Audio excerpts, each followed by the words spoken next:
Comunicados con Axel Kicillof. Axel, buen día, ¿cómo te va? Buen día, ¿cómo andan? ¿Qué haces? Bueno, nada, estábamos comentando un problemita que tuvimos Sí, anoche acá en el canal. escuché. Bueno, no sé, Bueno, te parece que forma parte de todo esto que estamos viviendo?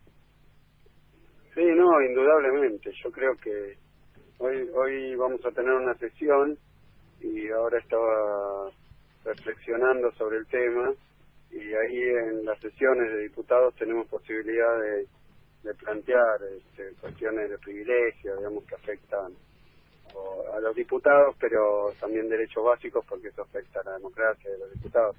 Me parece que estas cuestiones, que la cuestión también de la judicialización de la política, el tema de Milagro Sala, pero también lo que pasó la última semana con la expresidenta Cristina Fernández de Kirchner, con el juez Bonadío, digamos, Ujú. todas cuestiones que están muy reñidas y digamos se ponen en juego la cuestión democrática directamente, el Estado de Derecho y bueno, y la reacción de un gobierno que bueno, que está acusado de fomentar estas cuestiones, o por lo menos de no combatirlas claramente, ¿no? El tema de Milagro Sala claramente es un tema. El que tiene preso a Milagro Sala es Macri, y digamos, los que tienen que hacerse responsables son quienes gobiernan.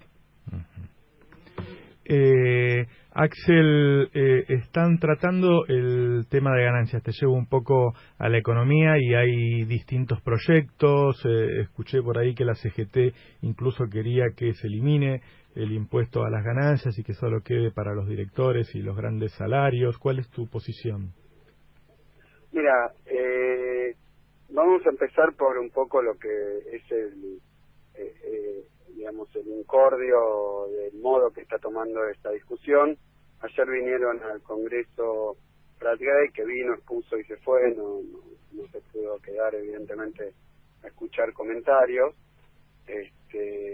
y también Abad de AFIP.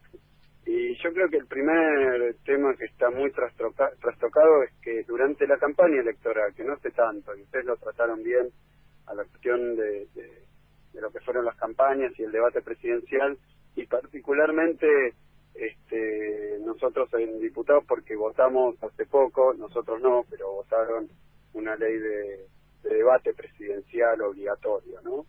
Y Ujú. ante esa situación uno repasa las campañas y la verdad es que tanto Macri como Massa, entre sus promesas electorales, tenían quitar el impuesto a las ganancias. Claro.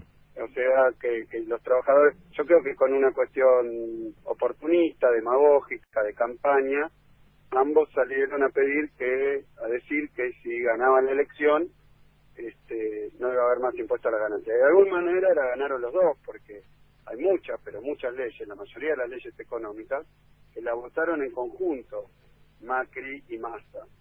Y ahora los vemos a Massa proponiendo algo que es distinto a eliminar el impuesto a las ganancias, y al gobierno de Macri, bueno, las antípodas, porque cuando yo terminé mi gestión, pagaban el impuesto a las ganancias 1.100.000 personas, y los candidatos de nuestra oposición decían que lo iban a eliminar, o sea que iban a pagar cero. Vamos un año del gobierno de Macri y pagan el impuesto a las ganancias 2 millones de personas. Sí. Y con la propuesta del gobierno puede llegar a 2,5 millones, más todavía dependiendo cómo sea la inflación y el movimiento de los salarios.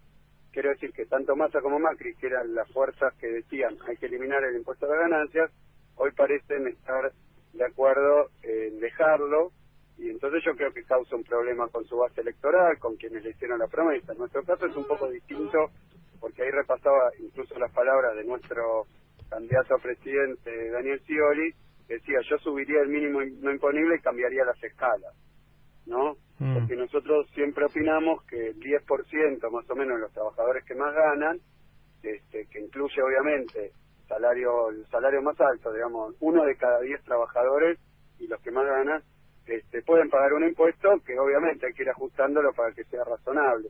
Entonces nosotros acá nuestra posición sigue siendo la misma. Lo raro de este debate, creo, lo que tiene de carácter de estafa electoral en el caso del presidente Macri, yo repasaba un spot de septiembre del año pasado que decía: si yo soy presidente, los trabajadores no van a pagar el impuesto. Y bueno, hay gente votado a Macri por eso.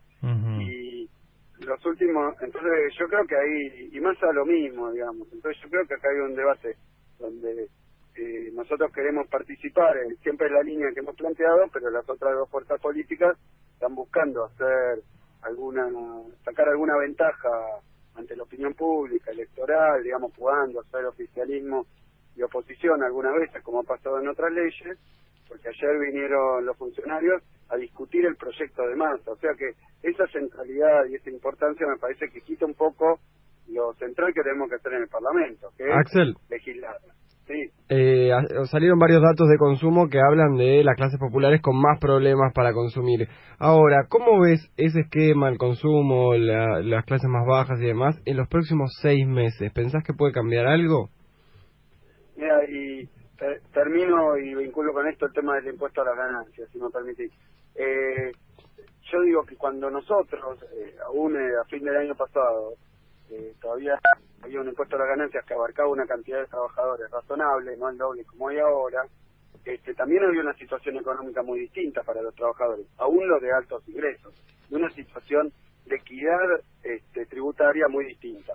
Y yo creo que son dos elementos que hay que discutir en el impuesto a las ganancias, que una cosa es cobrar impuesto a las ganancias, a los altos ingresos, lo llamamos nosotros, en una situación de expansión económica y de salario que va por encima de la inflación, y otra es la situación distinta que afectó a casi todas las capas de trabajadores, exceptuando muy poquitos y probablemente rangos gerenciales. Y en segundo lugar, una cosa es pretender en tu estructura impositiva tener un impuesto a los altos ingresos de los trabajadores que más ganan, cuando cobras retenciones a las mineras, cuando cobras retenciones a las ojeras, cuando cobras bienes personales. Y acá también hay que mostrar que Massa y Macri, en lo que fue pasando durante este año, quitaron el impuesto a los bienes personales, o sea que hoy no hay impuesto a la riqueza prácticamente en un esquema de reducción en los próximos años, y quitaron el impuesto a la especulación financiera o digamos a las rentas financieras. Nosotros habíamos puesto el impuesto a los dividendos, en el blanqueo lo sacaron también. Entonces yo lo que estoy planteando es que si nos juntamos todos los que somos la oposición, o sea los que no fueron votados para hacer gobierno, los que somos oposición, nos juntamos, podemos hacer un planteo de impuesto a las ganancias que represente más equidad, o sea que si le sacás el impuesto a las mineras y a las ojeras y a los bienes personales, o sea, los más ricos de la Argentina, no estás en condiciones de decir, bueno, y ahora tengo que ahorrarme un mango, pues los trabajadores son 20.000, 15.000, cuando con la devaluación, ustedes lo saben muy bien, le diste 150.000 millones de pesos de un saque, después le sacaste las retenciones, es muy inequitativo, se ve muy bien para quienes están gobernando. Y con respecto a la situación económica, yo creo que, lo digo desde el mes de diciembre, y lo hemos hablado del año pasado, que este programa económico es un programa neoliberal, que tiene todos los componentes, apertura de la economía, especulación financiera, caída del salario real, ahora plantean algunos elementos de flexibilización laboral, aumento de las tarifas, bueno, todo eso, escuchaba el otro día la excelente entrevista a Lula, todo eso nunca ha traído prosperidad, mejora, bienestar, inclusión, ha traído lo contrario, exclusión social, concentración de la riqueza, caída además del producto, aumento del déficit, aumento de la inflación, todo esto que estamos observando estos días. Si no cambia la política económica, no les quepa duda, que no van a cambiar los resultados. Lo decía Einstein, pero la verdad lo sabe mi pibe de 7 a 8 años, digamos. Si uno hace lo mismo, todo el tiempo va a tener los mismos resultados. Axel. O no hay un cambio sustancial en la política económica, o los resultados no van a venir positivos ni en el tercer, cuarto, quinto, sexto, séptimo trimestre. Y me parece que ya se está mostrando cuál es la orientación, la dirección y digamos y la matriz ideológica y de intereses que impulsan a este gobierno. Por Axel, eso, te tengo que cortar, que tengo que ir a las noticias. Te agradezco muchísimo esta comunicación con Radio 10, ¿sí?